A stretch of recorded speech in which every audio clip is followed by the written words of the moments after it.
आप देख रहे हैं हेडलाइंस 24। मैं हूं आपके साथ शाहाना खान। सबसे पहले आज की हेडलाइंस।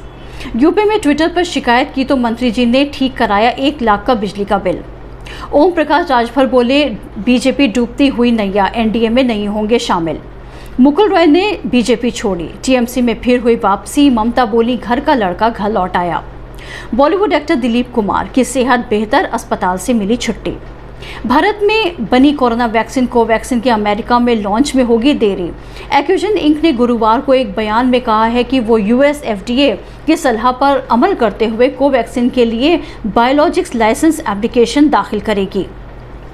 ब्रितानी प्रधानमंत्री बोरिस जॉनसन ने कहा है कि वो अगले कुछ सप्ताह में गरीब मुल्कों को कोरोना वैक्सीन देना शुरू करेंगे। G7 देशों के सम्मेलन से पहले जॉनसन ने कोरोना वैक्सीन की 10 करोड़ से अधिक डोज अगले साल देने का वादा किया। संयुक्त राष्ट्र के आपातकालीन राहत समन्वयक मार्क लैंकॉक ने कहा है कि उत्तरी इथोपिया में भूखमरी के हालात हो गए हैं और यहाँ स्थिति बद से बदतर होती जा रही है। स्वास्थ्य जानकारों के एक समूह ने कहा है कि जिन्हें कोविड-19 हो चुका है उन्हें वैक्सीन लगवाने की कोई ज़रूरत नहीं है। इसमें एम्स और नेशनल कोविड टास्क फोर्स के सदस्य भी शामिल हैं। विदेश मंत्री एस जयशंकर ने कुवैत में सऊदी अरब, संयुक्त अरब अमीरात, ईरान, कुवैत, ओमान, कतर और बहरीन के भारतीय राजदूतों से मुलाकात की। उन्होंने खाड़ी देशों के साथ उड़ानों की बहाली पर चर्चा की। 300 से अधिक फंसे भारतीयों ने लगवाए चीनी टीके, चीन फिर भी नहीं दे रहा वीज़ा।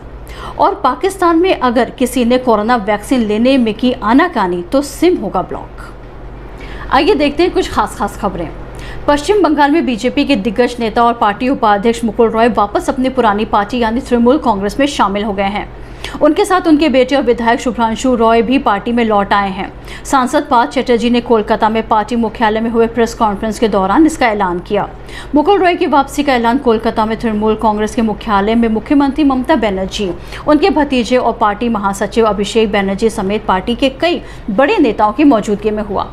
मुख्यमंत्री ममता बनर्जी ने मुकुल रॉय को पार्टी का पुराना सदस्य बताते हुए कहा, घर का लड़का घर लौट आया।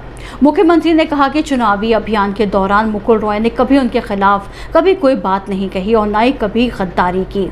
ममता ने कहा उनके और मुकुल रॉय के बीच कभी कोई मतभेद नहीं रहा। प्रेस कॉन्फ्रेंस में ममता ने बीजेपी पर भी हमला बोला और कहा कि वहां हर किसी का शोषण होता है।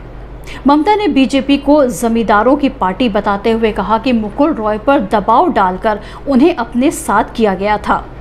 वहीं मुकुल रॉय ने कहा कि टीएमसी में वापसी के बारे में वो लिखित में विस्तार से जानकारी देंगे। उत्तर प्रदेश में गर्मी बढ़ने के साथ ही बिजली की मांग बढ़ रही है और इसी के साथ ही लोगों की समस्याओं में भी इजाफा हो रहा है। कई जगह पर लोड बढ़ने के कारण ट्रांसफार्मर फूंकने की शिकायतें भी आई हैं। इसी बीच ऊर्जा मंत्री श्रीकांत शर्मा ने अधिकारियों के साथ बैठक कर लोगों की बिजली जाने अथवा बिजली के बिलों से जुड़ी हर समस्या का तुरंत हल निकालने का निर्देश दिया है और इन निर्देशों का असर भी हुआ है। लखनऊ के एक उपभोक्ता की ट्विटर पर शिकायत के बाद बिजली बिल को ठीक कराने का मामला सामने आया है। दरअसल राज्य के ऊर्जा मंत्री श्रीकांत शर्मा ने लखनऊ के शिवपुरी उपकेंद्र पर 9 जून को औचक निरीक्षण किया था। उन्होंने उपकेंद्र के बाहर अपने फोटो के साथ ट्वीट किया। इसमें उन्होंने लिखा था कि लखनऊ में लेसा के चिल्हट स्थित शिवपुरी उपकेंद्र का औचक निरीक्षण। माननीय मुख्यमंत्री योगी आदित्यनाथ के निर्देशानुसार आपूर्ति में व्यवधान की शिकायतें तत्काल दूर हों, सही बिल समय पर बिल उपभोक्ताओं को मिले। यूपीपीसीएल चेयरमैन ये सुनिश्चित करें। श्रीकांत शर्मा के इस ट्वीट के बाद लोगों ने बिजली विभाग की शिकायतों का ढेर लग गया।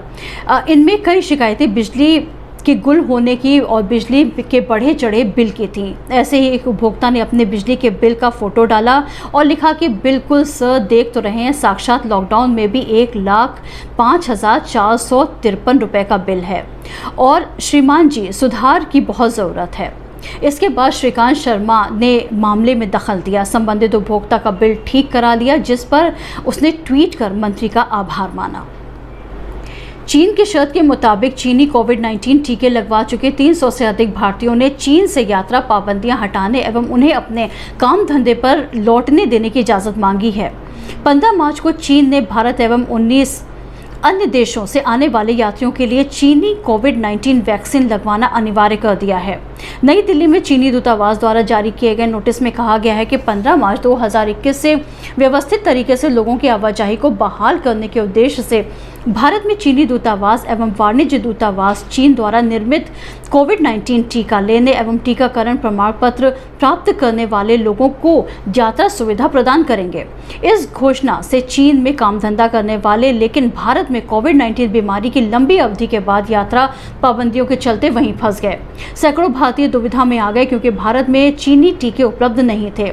चीन में अपने काम धंधे पर लौटने एवं परिवारों से मिलने के लिए व्याकुल 300 से अधिक भारतीय चीनी टीके के लिए दुबई के अलावा नेपाल, मालदीव जैसे देश चले गए और वहां वे 1 महीने से अधिक समय तक रहे। इसके चलते उन्हें भारी खर्चा भी उठाना पड़ा, लेकिन उनकी ये कोशिश व्यर्थ गई क्योंकि चीनी दूतावास ने उनकी वापसी के लिए वीज़ा जारी करना शुरू ही नहीं किया।